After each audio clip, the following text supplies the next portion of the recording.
Selamat datang di Aksara Terakhir. Kali ini saya akan membahas alur cerita dari film The Colony Tides yang dirilis tahun 2021. Tapi sebelum lanjut, kembali saya mengingatkan jika ini adalah konten full spoiler, maka saya sarankan agar menonton filmnya terlebih dahulu, karena menonton film secara utuh akan jauh lebih baik. Jadi tanpa berlama lagi, inilah alur ceritanya. Saat bumi tidak lagi bisa dihuni, para penguasa elit kabur dan menetap di sebuah tempat bernama Kepler 209. 2 generasi kemudian, sebuah proyek bernama Ulysses dibentuk dan mencari tahu apakah ada kemungkinan untuk bisa kembali ke bumi. Pada misi pertama kembali ke bumi, mereka hilang tak lama setelah mendarat. Mereka pun mengirimkan Ulysses kedua untuk memulai misi di bumi. Mereka pun mendarat di sebuah perairan. Sini memperlihatkan seorang bernama Blake yang sedang melakukan pengintaian sendirian karena kondisi dua temannya tidak memungkinkan untuk ikut berpatroli. Blake pun menemukan beberapa hewan dan menelitinya. Lalu temannya Blake yang bernama Tucker memberitahu jika cuaca memburuk dan kemungkinan badai akan datang. Kabut pun menyelimuti Blake yang membuat dia kehilangan visibilitas. Can you classify? Serrata, Kepler's radiation 563 days. Blake, I'm tracking some weather. Blake, the weather's... Lalu Tucker menembakkan suar agar Blake mengetahui posisi markas. Lalu Tucker melihat sebuah bayangan dari dalam kabut dan mengira jika itu adalah Blake. Setelah dikonfirmasi, ternyata posisi Blake masih jauh dari markas. Tucker pun mulai kebingungan dan mendapat gangguan. Tiba-tiba seseorang masuk ke dalam markas dan menusuk Tucker.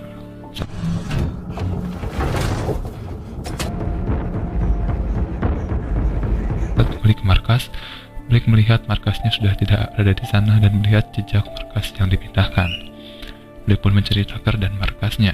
Tiba-tiba Blake mendengar suara minta tolong dari Tucker. Blake pun melihat bayangan segerombolan orang yang menarik markas dari balik kabut. Tiba-tiba dari belakangnya segerombolan orang berlari ke arah Blake. Blake dan Tucker pun dibawa ke sebuah tempat dan dimasukkan ke dalam sebuah sumur. Blake pun melihat Tucker yang terluka dan memanjat sumur lalu minta tolong. Sumur pun dibuka dan dijatuhkanlah sebuah tali untuk Blake naik. Blake pun dibawa ke seseorang yang terluka. Lalu Blake meminta peralatan medisnya yang tersimpan di dalam markasnya. Setelah mendapatkan peralatan medisnya, Blake pun mulai menolong orang yang terluka tersebut.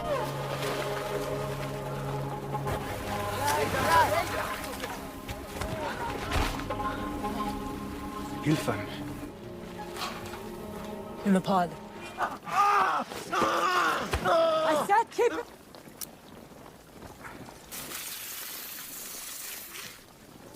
Blake pun kembali ke sumur dan memberitahu Tucker jika ada organisasi di sini dan harus memberitahu Kepler. Namun sayangnya orang-orang itu telah menghancurkan pesawat. Tetapi Blake melihat biometer dan hanya membutuhkan kepercayaan orang-orang itu dan kemungkinan ia bisa menemukan Ulysses 1. Tucker yang sudah sekarat karena kehilangan banyak darah memerintahkan Blake untuk mengambil biometer dan mencari Ulysses 1. Tiba-tiba dari permukaan, air muncul dan masuk memenuhi sumur dan ternyata laut kembali pasang. Blake pun dikeluarkan dari sumur dan ikut bersama orang-orang ini dalam perahu.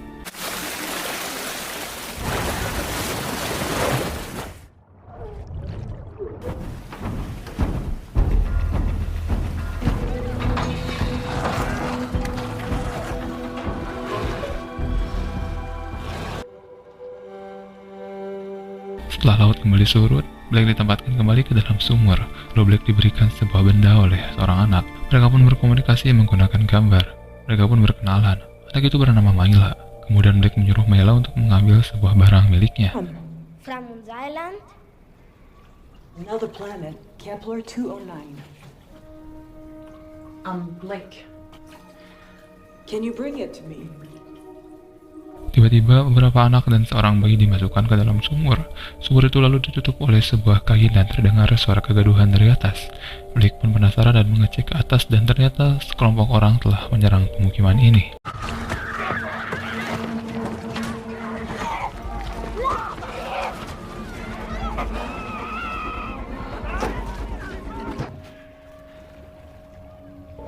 Kelompok orang itu telah pergi dari permukiman dan telah membunuh beberapa warga, serta menculik sebagian warga. Anak-anak pun berteriak mencari ibunya yang telah menghilang. Lalu terlihat seorang wanita dewasa yang bernama Narvik mencari Mayla. Dia pun tidak menemukan Mayla di pemukiman. Narvik pun berjalan lebih jauh untuk mencari Mayla. Blake pun mengikuti Narvik yang ternyata adalah ibunya Mayla. Tujuan Blake adalah untuk membantu Narvik mencari Mayla. Tiba-tiba terdengar suara teriakan Mayla dari sebuah tempat. Narvik dan Blake pun berlari menuju tempat tersebut. Di sana mereka melihat sekelompok orang tadi membawa para warga yang diculik. Narvik pun mengambil suar yang berada di tasnya dan berniat menembak sekelompok orang itu. Namun Blake memberitahu jika itu adalah sebuah suar dan menyuruh untuk menembakkan ke udara agar menarik perhatian orang-orang itu. Dan saat ada kesempatan, mereka akan membebaskan Mayla. What are you doing?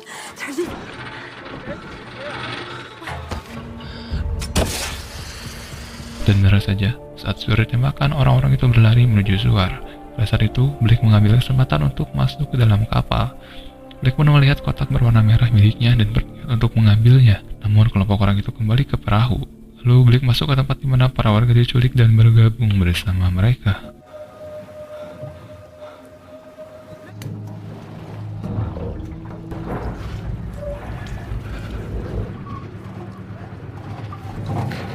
Perahu pun berhenti di sebuah tempat. Para warga pun dikeluarkan dari perahu dan terlihat banyak bangkai kapal yang sangat besar.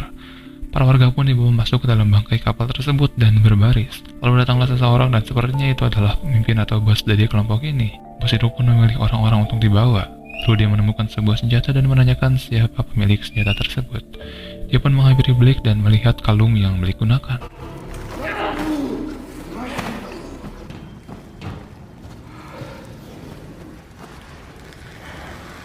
Waarop? Kom in, heb ik niet. Ja, meneer is de heer. Blake pun dibawa ke sebuah tempat dan bertemu dengan seseorang pria bernama Gibson. Gibson mengucapkan selamat datang dan mengaku telah menunggunya sangat lama. Ternyata Gibson mengenal Blake saat Blake masih anak kecil. Gibson pun bertanya tentang krunya. Blake mengatakan jika mereka menyeberang dan mengalami kesusahan saat melintas stratosfer. No, the people we encountered damaged the biometer. I figured I could connect it to the Ulysses. Gibson pun menceritakan tentang ayahnya Blake yang bertemu dengan orang-orang yang selamat. Mereka menyebutnya Mads.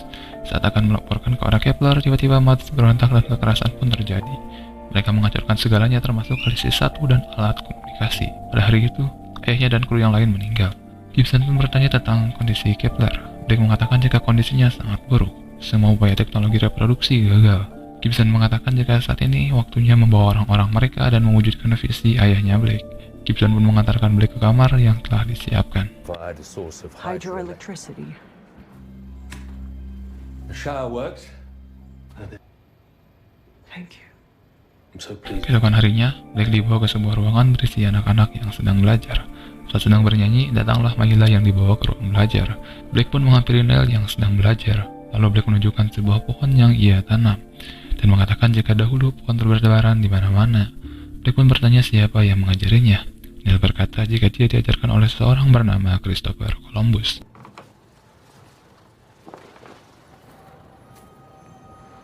Do you know that Christopher Columbus? Blake pun terkejut dan meminta Neil mengantarkannya ke tempat itu. Namun Neil menolak karena dia dilarang untuk ke tempat itu. Blake pun mengambil senter dan menuju tempat yang Neil katakan. Saat di tempat itu, dia melihat seseorang yang berada di sana. Lalu Gibson datang dan meminta maaf karena telah berbohong dan mengatakan jika pemberontakan itu dipimpin oleh ayahnya. Alasannya karena ayahnya mencintai seorang wanita Mads. Blake pun meminta agar pintunya dibuka. Dan ternyata Christopher Columbus adalah ayahnya Blake. Mereka pun bertemu dan berpelukan. Blake bertanya apakah ayahnya berkhianat dan menyerah kepada Kepler. Ayah mengatakan jika dia menyerah dan seharusnya dia tidak kembali ke Kepler.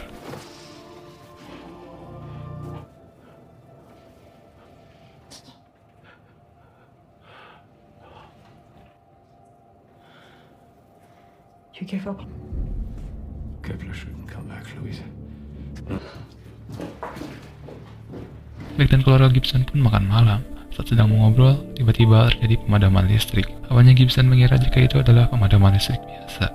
Namun tiba-tiba anak buahnya datang dan memberitahu jika seseorang mengeluarkan penjaga dengan generator dan mematikan listrik.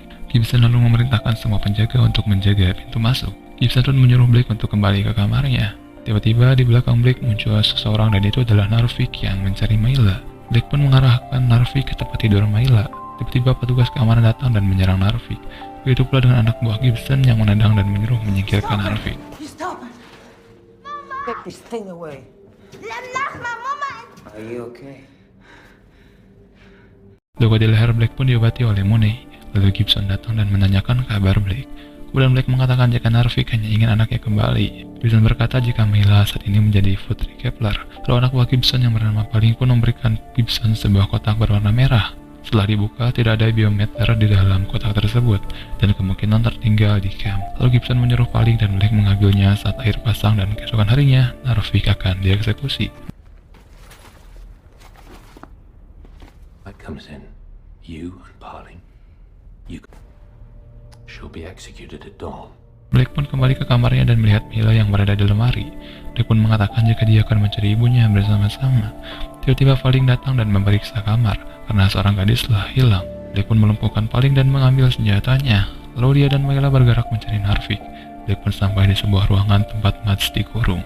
Dia pun membuka pintu dan mempertemukan Mila dan Narvik. Lalu orang-orang Mus yang lain keluar dari ruangan itu dan Blake memberikan Narvik sebuah senjata.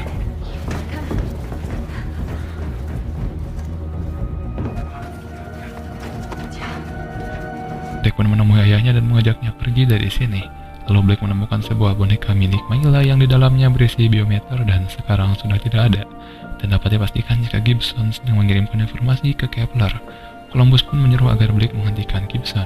Is the proof. Neil is... You have to stop him.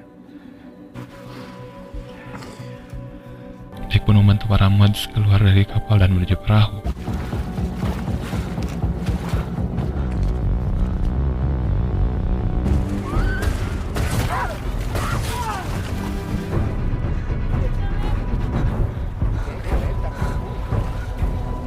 Blake pun bergerak menuju Gibson yang sedang mengirimkan bukti ke Kepler. Blake pun menodongkan senjata dan menyuruh Gibson berhenti. Namun Gibson mengacam balik dan menembak Mooney. Blake pun menjatuhkan senjatanya. Gibson pun mengirimkan data ke Kepler dan berhasil. Lalu Blake mendorong Gibson ke laut dan mencekiknya sampai mati.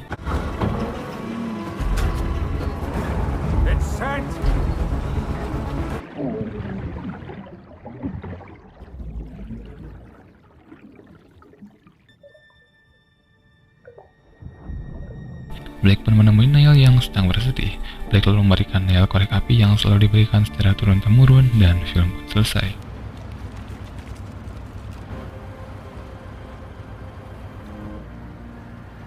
Will they bring some trees?